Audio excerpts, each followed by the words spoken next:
High, তোমরা সবাই কেমন আছো? আমি তো খুব ভালো আছি। আর দেখে পরে আশা করি বুঝতেই পারছো এটা একটা ভেন্ডির তরকারি হয়েছিল, কিন্তু এটা হয়েছিল আসলে দই ভেন্ডি। তো দই ভেন্ডি বানাতে আমাদের কি কি ইনগ্রিডিয়েন্টস লাগছে ওগুলো আমরা দেখে নিই, চলো।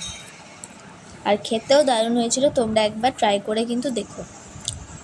এই যে আমরা কয়েকটা ভেন্ডি কেটে নিয়েছিলাম, তারপর আলু কেটে নিয়েছিলাম। চাইলে তোমরা আলুটাকে স্কিপও করতে পারো। এরকম সরু সরু করে আলুগুলোকে কেটে নিতে হবে। তারপর কড়াইয়ে একটু বেশি করে তেল দিয়ে আলুগুলোকে ভাজতে দিয়েছিলাম। এই যে আলুগুলোকে লাল লাল করে ভাজতে হবে, দিয়ে খুন্তিতে করে নাড়িয়ে নাড়িয়ে ভেজে যেতে হবে। তার মাঝে আমি একটু ঢং মারছিলাম, যেটা আমার মা ক্যাপচার করে নিয়েছে।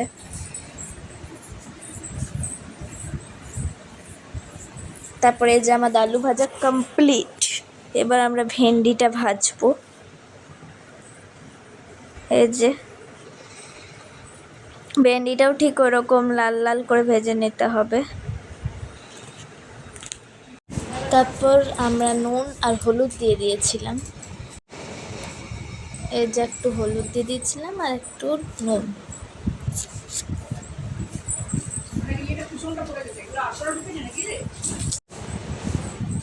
এই যে আমাদের ভেন্ডি আর আলু দুটো ভাজাই কমপ্লিট।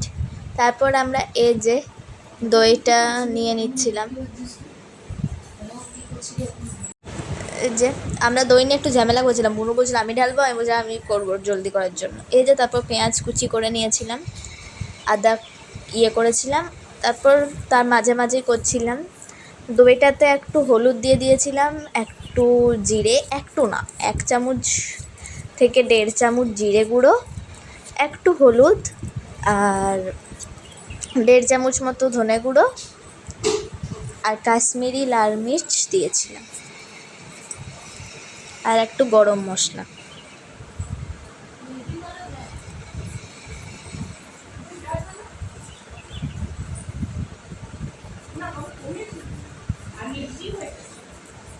আর একটু নুন দিয়ে দিয়েছিলাম এখানেই। নুনটা একটু না স্বাদ মতো নুন এখানেই পুরো দিয়ে দিয়েছিলাম টেস্ট অনুযায়ী। তারপর আমরা এটাকে পুরো মিক্সড করে নিয়েছিলাম। এই যে মিক্স হয়ে গেছিলো পুরোপুরি। তারপরে এই যে তেল গরম করে নিচ্ছিলাম, তারপর পেঁয়াজগুলো শুধু ভেজে নিচ্ছিলাম। পেঁয়াজগুলো ভেজে নেব, পেঁয়াজ, লঙ্কা আর আদাটাকেও কুচি কুচি করে কেটে নিয়ে, আদা রসুন কুচি কুচি করে কেটে নিয়ে পরে ভেজে নিতে হবে। এই যে সব কুচি কুচি করে কেটে পরে লাল লাল করে একটু ভেজে নিয়ে আমরা যে দইয়ের যে ইয়েটা করেছিলাম ওইটা পুরোটা দিয়ে দেব।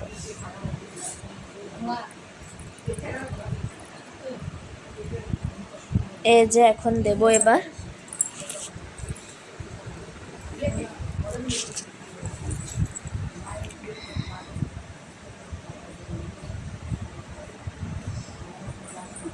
তারপর এটা একটু জল দিয়ে দিয়েছিলাম।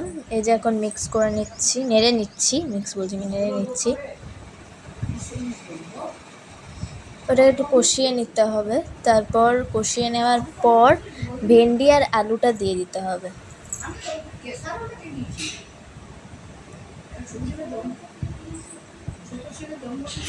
তারপর ভেন্ডি আলুটা দিয়ে ওইটার সাথে নেড়ে নিতে হবে।